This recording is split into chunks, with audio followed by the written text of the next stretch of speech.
Hello students, class 6 में हमारा जो चैप्टर चल रहा है वो है डेसिमल्स और उसकी एक्सरसाइज 8.1 हम स्टार्ट कर चुके हैं। आइए देखिए उसका क्वेश्चन नंबर 3 क्या कहता है। क्वेश्चन नंबर 3 में आपको A B C D E इस टाइप से टोटल 5 स्टेटमेंट्स दे रखी हैं। इन स्टेटमेंट्स को हमें डेसिमल नंबर्स की फॉर्म में रिप्रेजेंट करना है। तो इनको अगर हम डेसिमल नंबर्स की फॉर्म में रिप्रेजेंट करें तो उससे पहले आपको जरूरी है कि सभी प्लेस वैल्यू आपको पता होनी चाहिए। मैं एक बार और समझा दूं।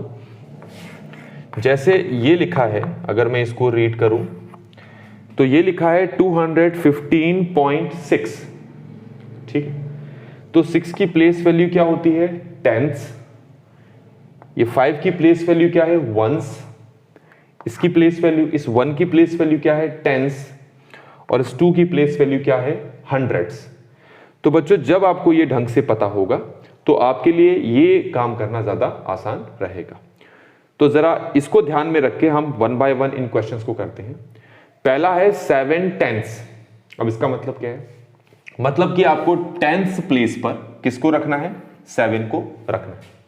अब आपको पता है कि जो टेंस प्लेस है वो कहां पर होता है? पॉइंट के बाद होता है। तो हम क्या कर लेते हैं, हम पहले पॉइंट बना देते हैं। बना दिया। पॉइंट के बाद जो भी नंबर आप लिखोगे उसकी प्लेस वैल्यू होती है कितनी? टेंस। तो 7 टेंस का मतलब ही यही है कि पॉइंट के बाद आपको क्या लिखना है? 7 लिखना है।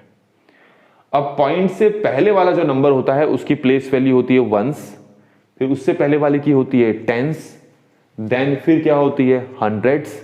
लेकिन इन तीनों में से और कुछ भी नहीं दिया है यहां पर। तो फिर पॉइंट से पहले क्या फिल करें? जब कुछ नहीं दिया है तो हम सीधे लिख देते हैं 0। क्लियर हो गया होगा। बी पार्ट में आते हैं। बी पार्ट में लिखा है 2 टेंस एंड 9 टेंस। तो इन्होंने बता रखा है कि किस प्लेस वैल्यू पे कौन सा नंबर आपको फिल करना है। टेंस प्लेस वैल्यू पे 9 रखना है, टेंस पे आपको 2 रखना है। ठीक हो गया। तो टेंस पे हम रख लेते हैं 2। अब वंस पे कितना रखना है? वंस के लिए तो कुछ लिखा ही नहीं है, तो वो आ जाएगा हमारे पास 0। फिर उसके बाद हम लगाते हैं पॉइंट, और पॉइंट के बाद की जो प्लेस वैल्यू होती है वो क्या होती है? टेंस। तो टेंस प्लेस पे कौन है? 9 है, तो हम लिख लेते हैं 9। समझ में आ गया होगा। अगला है हमारा 14.6। ये तो डायरेक्ट है, स्ट्रेट फॉरवर्ड है। पहले लिख लो आप 14, फिर लगाओ आप पॉइंट, देन लिख दो आप 6। ठीक है। अब इसमें आते हैं 102 वंस। तो इसमें भी वही है, आपको प्लेस वैल्यू दे रखी है।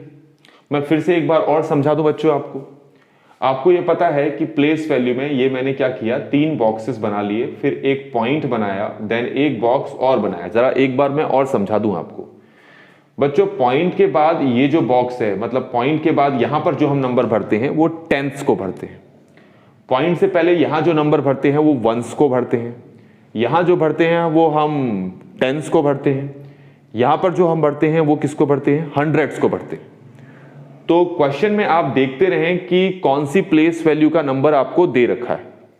अब अगर हम यहां वाले पार्ट में आए तो लिखा है 100, मतलब 100 प्लेस वैल्यू पे कौन है? 1 है। तो यहां पर जो भरना चाहिए वो मैंने यहां पर भर दिया। ठीक हो गया। And 2 ones, tens place value पे जिसको भरना है वो दिया ही नहीं है, तो उसकी जगह क्या भरेंगे? 0। ठीक है। देन है 2 वंस, मतलब वंस प्लेस वैल्यू पे किसको भरना है? 2 को भरना है। यहां तक समझ में आ गया होगा। अब अच्छा एक चीज और ध्यान दो कि टेंस पे, टेंस प्लेस वैल्यू कहां होती है? पॉइंट के बाद वाली। अब यहां पर भरने के लिए इन्होंने नंबर दिया ही नहीं है, तो जब कोई चीज दी ही नहीं है उसकी जगह हम क्या भर लेते हैं? 0। ठीक हो गया। अगला आते हैं 600.8। अब इसमें नंबर को सीधे रीड किया है इन्होंने, 0.8, 600.8। तो 600 को कैसे लिखेंगे? 600, देन फिर कहा है इन्होंने पॉइंट, और फिर हमारे पास क्या आया? ये 8 आया। तो इस तरीके से बच्चों ये क्वेश्चन नंबर 3 यहां पर कंप्लीट हो गया है। आई होप कि आपको ये सोल्यूशन, जो भी चीज मैंने बताई है वो इस वीडियो में आपको समझ में आ गई होंगी। Thanks for watching.